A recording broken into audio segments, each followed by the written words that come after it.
Oh. Oh, Foxy. Well, Oxy. You're sorry. I don't know what for.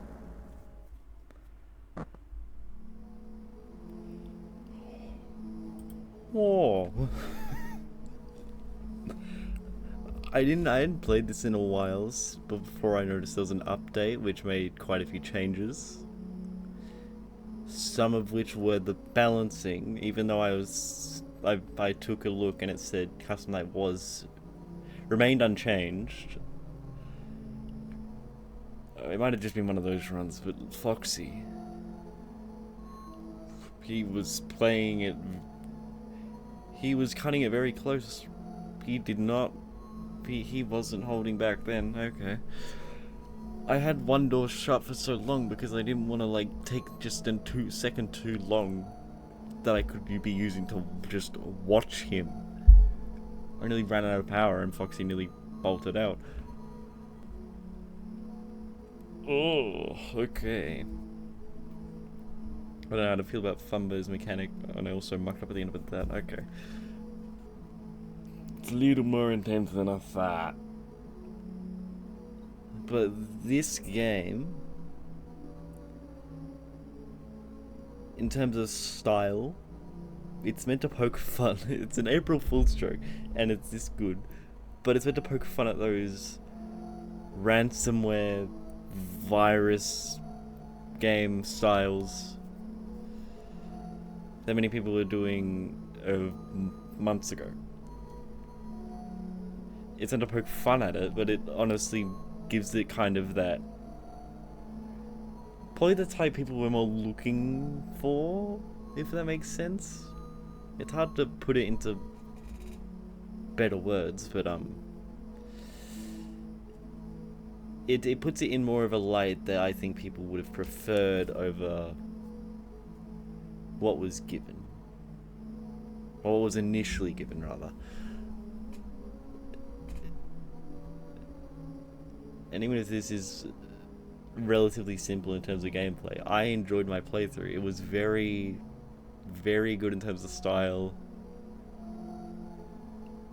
And even if it's a little cheesy having the game talk to you in a way, talk to you throughout your playthrough, that added something I never really, I can't really put my finger on it, but it added some kind of feeling to it that made it feel more interactive than it actually is. But the way like the window moves with certain animations, even turning in the office, it sways the window left and right of the game. It's just a fun little detail. Night 6 was, albeit simple, I'd say a fairly cinematic night when it comes to visually and the visuals and just the general presentation. I really like this one, even if the gameplay could be a little stronger. Not by much, but a little stronger. I feel like Night 6 could be a little bit more, I don't know, but just for me it never really felt like it was that intense. Like it never felt like it amped up to a point where it was like overwhelming, and it's just you're kind of losing yourself to stress. But either way, it was a cool boss fight. I really like everything in this game, and it's an April Fool's joke. It's just, that's the thing that gets to people, is that it's an April Fool's joke. And its quality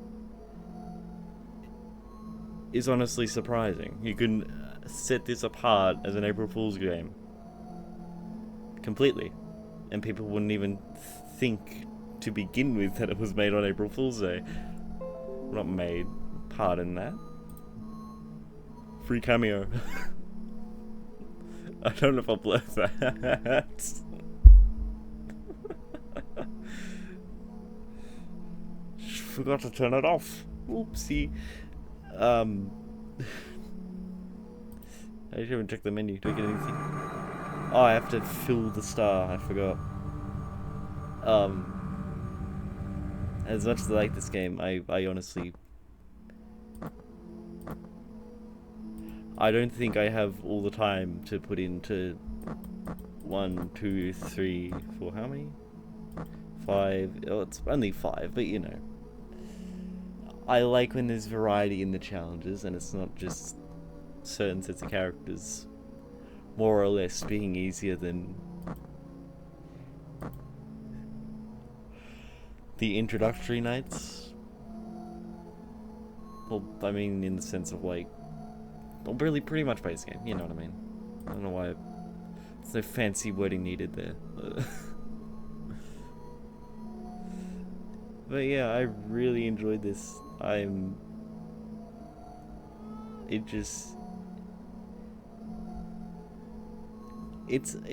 it like being an adaptation of just a video, people have made like remakes of that video to make a game out of it, like just what's already there, but this fully like goes over the entire, it gives it a new coat of paint. It goes over everything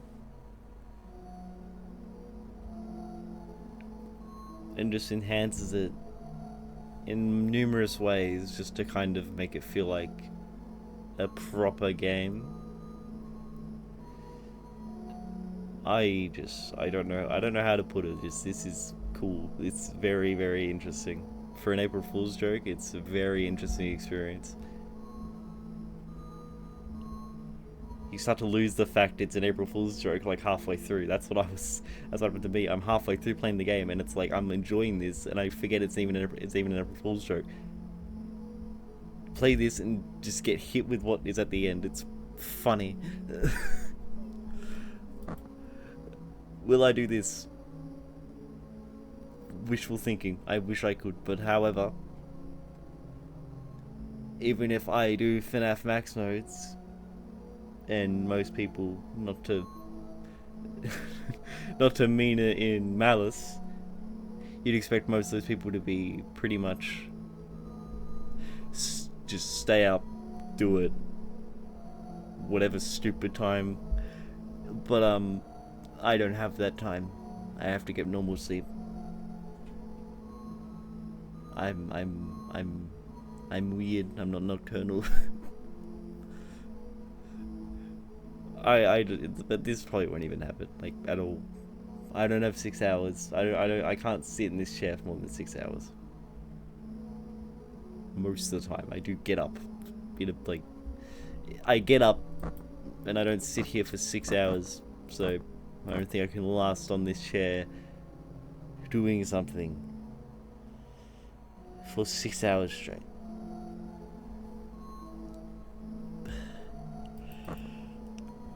I could barely last 30 minutes half the time when it just comes to any game, so that's way out of the picture. That's just somewhere I can't reach.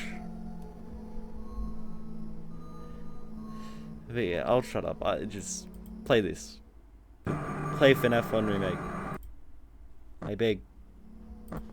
It is worth your time. It is great. But I like it. This mode is fun. Simple, not too hard. It can be a bit intense, for sure. It does get to you a bit, just foxy. War.